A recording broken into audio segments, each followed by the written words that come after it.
Verelim bugün adı yeni bir şans olsun en kamil yaşamamızda çünkü adımları sizinle yaşamanın tabir sayfasına günü hangisini bekleriz olsun. Hem hayırlı hem pozitifli hem de mutlaka getirsin bize sadece sıcak şılakları. Her bir insanın canına dilerim güzel çeketmeye kendi yeni gününüzü hem de o takımda gitsin. Sabah hayır olsun bizim seyircilerimiz. Adımları sizinle yeni gün programmasından yeni bir yaşamaya.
Paskelya'ya karşı bilirsen yarmarkalar geçirilendiler. Türlü oluşlar ne bağlı Paskelya yurtusundan. Ama şimdi Sergey ne bağışlı bu yurtuya Geçer Komrat kasabasının yaratıcılık evin hem çalışanları hem terbiye edenleri. Bu sıra uşaklar kendi ellerinin yapılı işleri, resimler, türlü boncuklardan tertipleri, türlü oyuncakları hepsini ne yarattılar bu yaratıcılık evin krужокларында onlar da gösterili sergide. Bu sergiye biz de sizinle düşeceğiz şimdi çünkü çekim grupamız bulundu orada.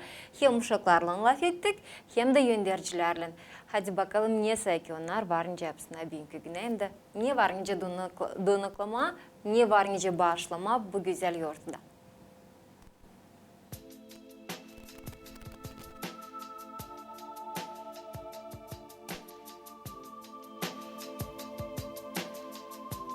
Мы каждый год проводим эту выставку.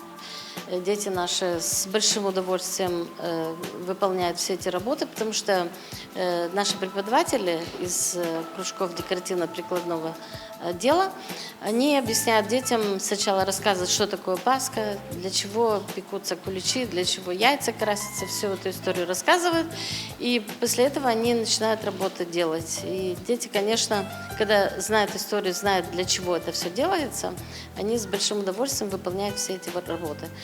Здесь на этой выставке есть работы кружков вязания крючком, мягкая игрушка, потом кружок бисероплетения, кружок изонить, рисование, handmade. В общем, почти все кружки, которые занимаются декоративно-прикладного отдела, все кружки занимаются этими работами. Они, значит, работали и выполняли все эти работы для выставки. Пасха – это, я знаю, светлый праздник, когда все люди делают пасхи, красят яйца. Нам Наталья Дмитриевна говорила, еще ходят в ночную Пасху по церквям с свечами, очень красиво. Я изобразила Пасху, то, что свечи горят, то, что яйца покрашены, то, что светлый праздник наступил. На этой картине я изобразила куличи, ромашки, листики и покрашенные яйца.